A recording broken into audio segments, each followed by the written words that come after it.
right. Are you guys good? I'll get started. Let's do it. All right. Well, hello, everyone. My name is Sarah Call, Administrative and Marketing Assistant for the Travel and Tourism Research Association. Welcome to today's webinar, Maximizing Tourism Marketing ROI with Consumer Behavior Data, presented by our TTRA partner, NEAR. TTRA unites universities' academics, professionals, practitioners, and research experts, the best and brightest from the travel and tourism research community. If you are not a member, I encourage you to join us. You can learn more at TTRA.com. Be sure to follow us on social media and visit the TTRA website for information about upcoming webinars and conferences.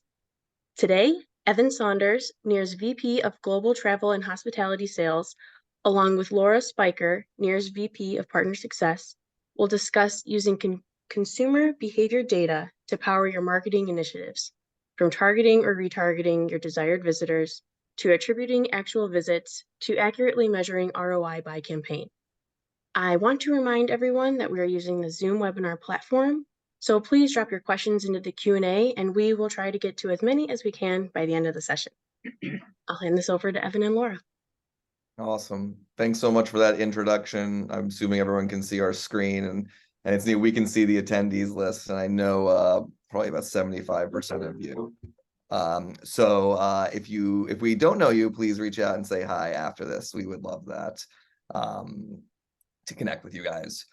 Just a brief introduction of myself. I'm Evan Saunders. Our company is called NEAR. We were formerly known as Uber Media, though, so some of you might have worked with us when we were Uber Media. I've been at the company for exactly 5 years, believe it or not. I say that because I'm surprised. It's gone by quickly.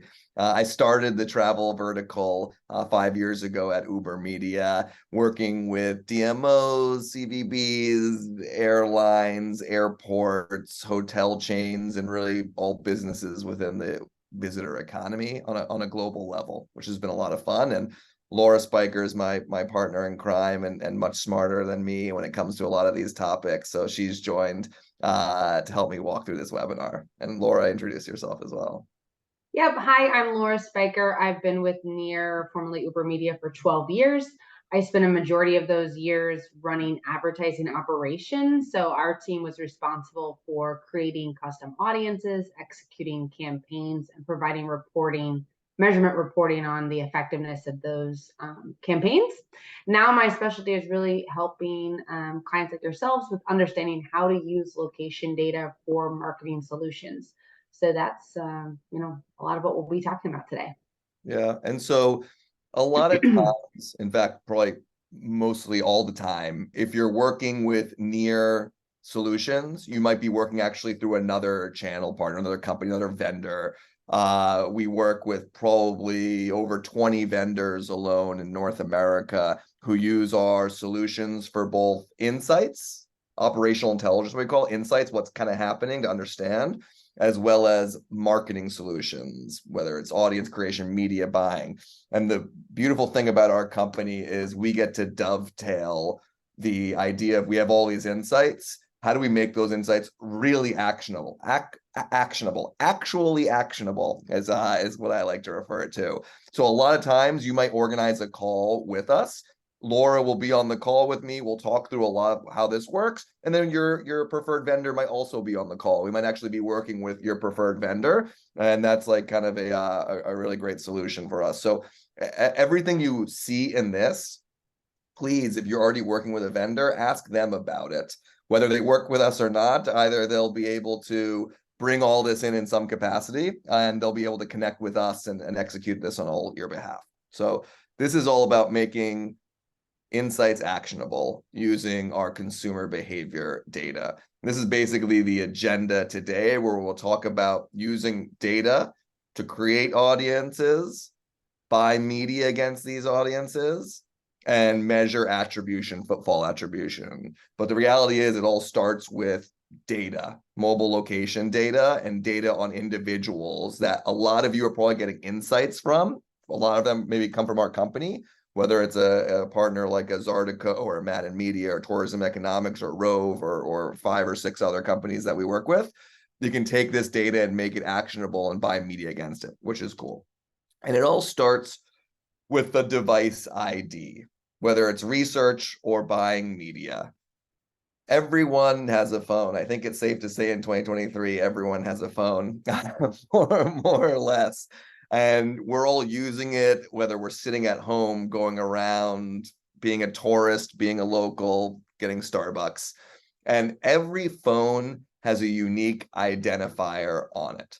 And when you download apps, use your phone, browse the internet on your phone is giving off its location.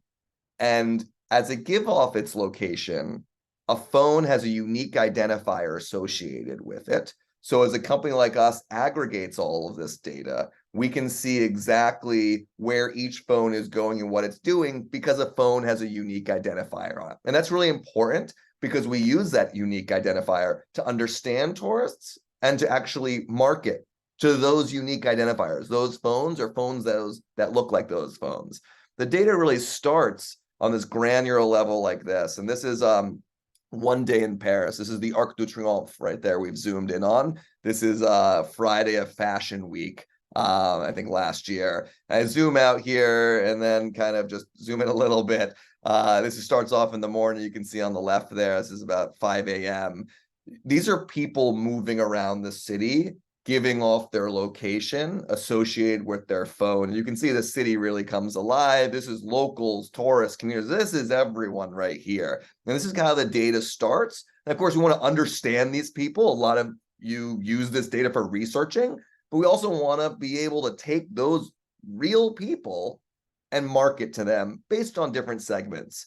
And so when we think about that device ID, we parse it down into individualized records where we can understand an individual. And this is kind of what's going on behind the scenes at our company.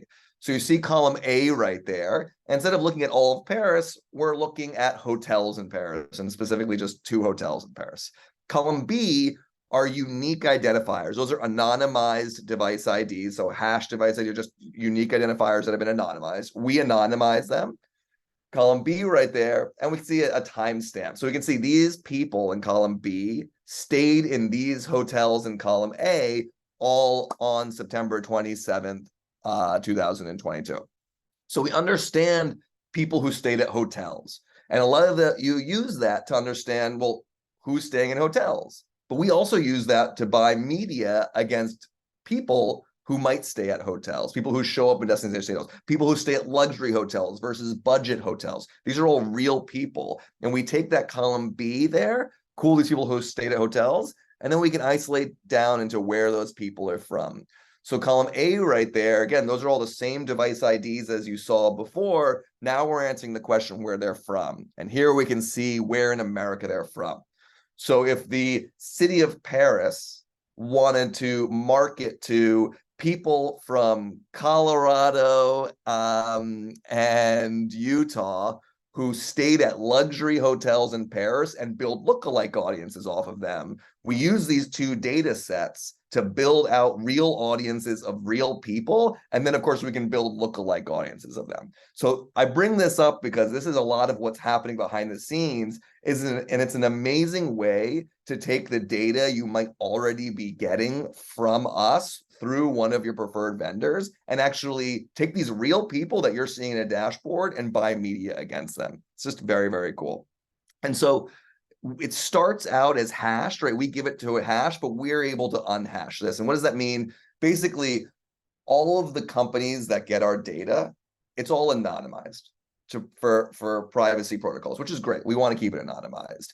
We're able, though, to use our tools to de-anonymize it and buy media against it. That's kind of the long story short of that. And we have some white papers around that I'm happy to share. So when we work with partners or vendors who have lots of clients, we probably work with over 300 DMOs in North America through other vendors. It usually starts out with creating an audience. So you understand who's visiting, but now you want to really create an audience of these people, like a subsect of the group of all your tourists to buy media against. So we're not buying media against, we're not buying media yet. We're just isolating the group of people we want to buy media against. And we do this with location data. So let's say you're a destination with either a golf event coming up or a new Top Golf is opening, or you simply have lots of golf courses and you want to market these golf courses to people who are interested in golfing. What we do at our company is we look at people who have brought their phones, right, like you've seen before, to specific locations, such as golf tournaments, golf brand stores, stores that sell golf items, clubs, shirts. Maybe they live at retirement communities that have golf courses. Maybe they frequent Top Golf, although some could argue that people go to Top Golf don't necessarily love golfing, just for fun. It's an argument. And then third, there, lastly, disposable income. They live in places that are wealthy census block groups, let's say, or they visit wealthier areas. Maybe they travel for golf as well. So basically what we do with clients of ours is you tell us what you're interested in targeting, and we build out unique audiences. We bullet point it for you to get your feedback, whether this audience resonates with you or not. Here we were doing a program to engage potential tourists to Portland, Oregon, who liked outdoor and nature. And so they really also wanted to target people who had been to Seattle already and had already sort of shown behaviors of staying at hotels. So we have several million locations in America already mapped. And so we can see whether people like to stay at hotels, where they visit Whole Foods or organic food stores, whether they go to bespoke coffee places, not just Starbucks, where they like go down hiking trails or outdoor activities or visit REIs. So we take all of this location data and again, build out an audience around it. Not to belabor the topic, but we do, hundreds of audiences every quarter based on what our clients want. And we love thinking outside the box on how we can use this data to build out unique audiences. You're seeing these people in your dashboard, and we can literally pull the people out of your dashboard and buy media against them. That's like literally what's happening as we customize this all. So road trippers, this is a really fun audience that we build for several different destinations. We're doing a lot of work internationally as well. So our data is global. Recently, we're doing a lot of work. I shouldn't say recently. I should say beginning of summer, we did a lot of work on Mexican and Canadian tourists. Now we're doing a lot of work on European tourists. It's the world is your oyster, really, when it comes to targeting and building audiences around them. In fact, we're doing a lot of work on Mexican tourists right now. Just building audiences before we even get to the buying media. People who travel for music and concerts, again, I don't need to belabor this topic. People who love high income shopping, maybe they live in Canada or Mexico and travel for shopping, or they live in South America and travel for shopping. So we do a lot of international work, although obviously, as you might imagine, most of our work in America is engaging Americans just because they're the predominant traveler. This is a really boring looking slide, but it's also a really thought-provoking slide in the sense that don't just let preconceived ideas of ways you can build audiences cloud your thought process of what's possible. Rather, tell us who you're interested in engaging and let us do the homework on how we build those audiences. And again, feel free to bring in your vendor of choice or two vendors. Maybe you use one vendor for research and insights, and maybe you use another vendor for marketing purposes. We love having more people in that brainstorming process and put us to work as part of that. Okay, so you've built an audience of people. Now, what do you do with that audience of people, right? It's a good question because there's certain answers. Rather, there's more than one answer to that. But it all comes down, of course, to buying media. And there's a few ways you can buy media, right? So just to think of it in three different ways. One is we have our own DSP, our own advertising platform. We do a lot of great media buying, but you don't have to rely on us, as much as we want you to, you don't have to choose us. The other is you can take these audiences and upload them into Facebook and Instagram, Meta, or TikTok. TikTok's been extremely popular, although I understand some tourism boards are not allowed to use TikTok. But you can literally take these audiences that we create and we can put them in Facebook, and you can run all your Facebook campaigns and never use us for media buying at all. So really big use of these audiences. And then the third is you can, of course, take our audiences and use them in another DSP, another marketing channel that you prefer.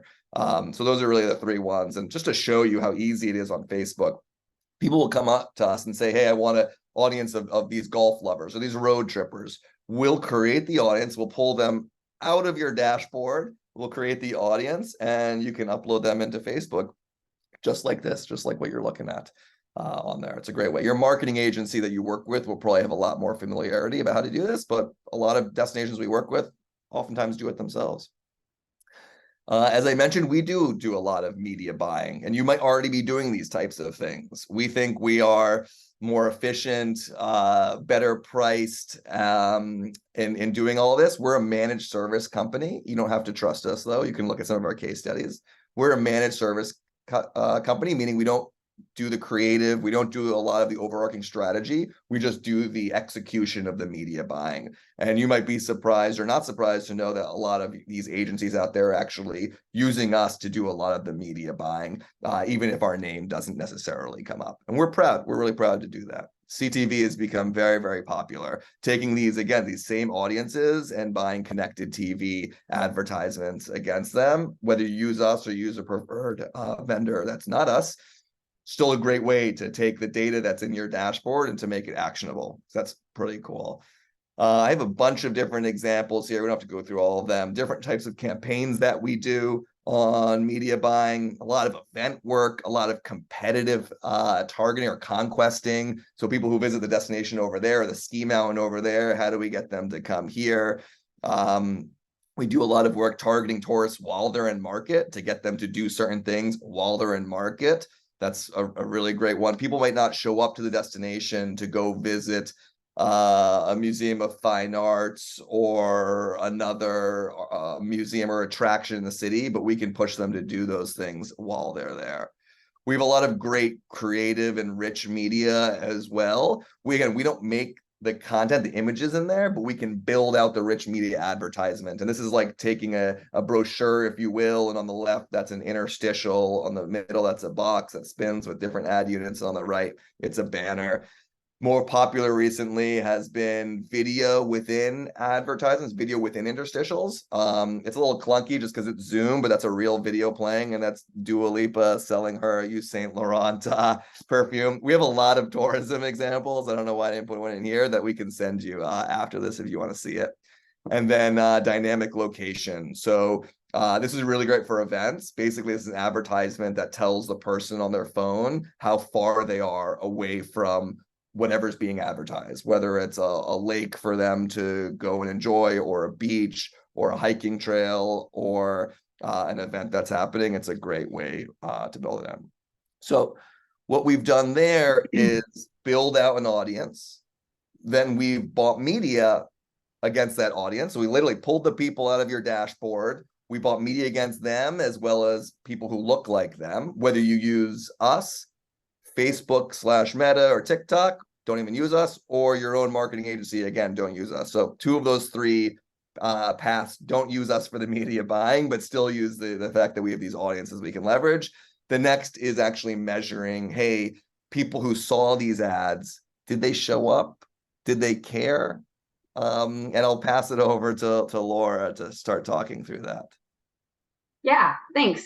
Okay, so now we will get into how attribution works. So at just a high level, here's an example where we ran a campaign where we were serving ads in Cincinnati. So we built the audience, we were serving the ads, and we were promoting Elkhart. We were saying, hey, when you come to the Notre Dame game, stay in Elkhart. So that's the ad portion. And then at the end, we're providing a report, the attribution. So we're showing this is how many impressions were served, and ultimately, this is how many visitors showed up in Elkhart from that exact campaign. So that's just a holistic view. When it comes to how does it actually work, well, the ads can be placed either on your phone, on your desktop, or on your website. And there, and I'll get into this in more detail in a slide coming up, but we're tying all of that back to that device ID that Evan talked about that's tied to your mobile device. And then we're measuring, okay, after they saw the ad or after they visited your website, do we observe them in your destination? Yes or no? There are two different types of pixels that we would use for either media or website. And this is where we're capturing the data. So if it's media, it's going to be a pixel that runs alongside any ad that's served. So when someone sees the ad, the pixel fires, and that allows us to capture who saw the ad and when they saw it. For website, it's also a pixel. It's just a little bit different. It's placed using Google Tag Manager, so that way it can just be done easily and set up to trigger across all of the pages on your website. There are also some Google Tag Manager specific macros, which you can see there with the curly bracket referrer and page path. That allows us to capture where they were before they hit your website. So whether or not they were Googling, just allows you really to understand organic versus paid traffic to your website. And then the page path and page URL allows us to capture which page they were on. So that way, when you're understanding who visits your destination, you'll understand prior to the website, or on your website, what specific page contributed to the most visitation. So again, this is an example media pixel, and you can see there how it says campaign name and platform or source. There's multiple types of things that you can put into a pixel to specifically label it, so that way you can understand where that footfall attribution came from. These pixels can be placed on mobile app media campaigns, mobile web campaigns, again on desktops, connected TV, and then various things can be reported on it after the fact. Okay, so now we'll talk a little bit about how it works, because a lot of times people will ask me, okay, but what if they visited the website but they weren't on their phone?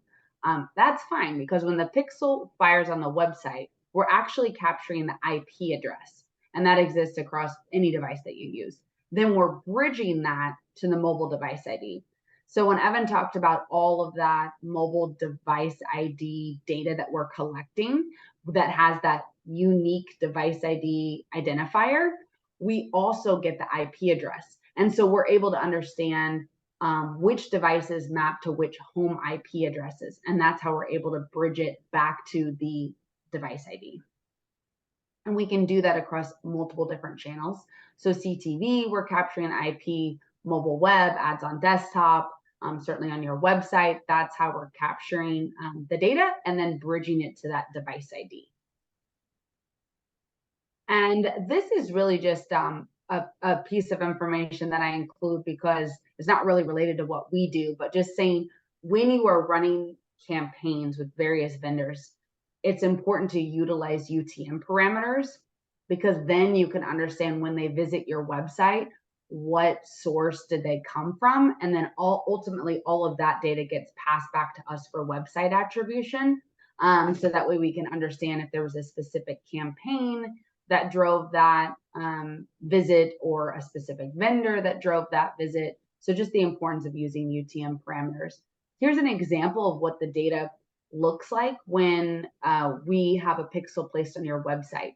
So I talked about those Google Tag Manager macros, and you can see here where it says UT1, that's the referrer. So you can see there it was like somebody was at Google, or perhaps they went directly to the website, and then UT2 is the path URL. So you can see if somebody was just on your homepage, or perhaps they were on the events page or attractions page, and then the UT3 is the full page URL. So all of that data gets passed through from that pixel on your website so that these types of variables can be reported on. And then ultimately the reporting really depends on who you're working with. If you're working with various dashboard companies, they're going to visualize it in a bunch of different ways. So maybe there's going to be Excel spreadsheets, there's going to be audience profiles, bar charts. You'll understand the origin market, how far people traveled to get to your destination. They maybe will break out the demographics. So all of that can be reported on at the end of the day. Yeah, that's great. And that's why we sort of say it might depend on the vendor you use. You can think of Near as a company that provides ingredients for other organizations to take our ingredients, to build out insights from them, and to make those insights actionable and to measure attribution around them.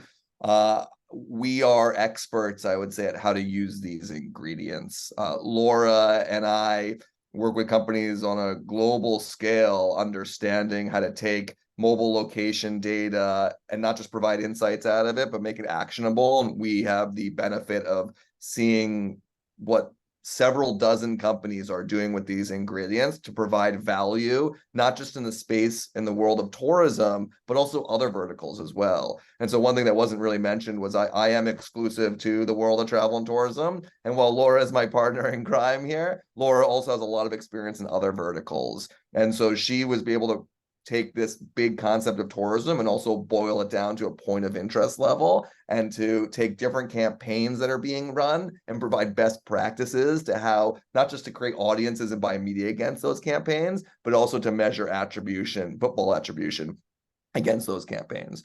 So just in like really short summary here, we just covered the concept in 30 minutes of buying or creating audiences from the data that you're seeing in dashboards that use our data, buying media against those real people and people who look like them, as well as then measuring, did those people show up afterwards, and all in a completely privacy compliant way that we're very much focused on here.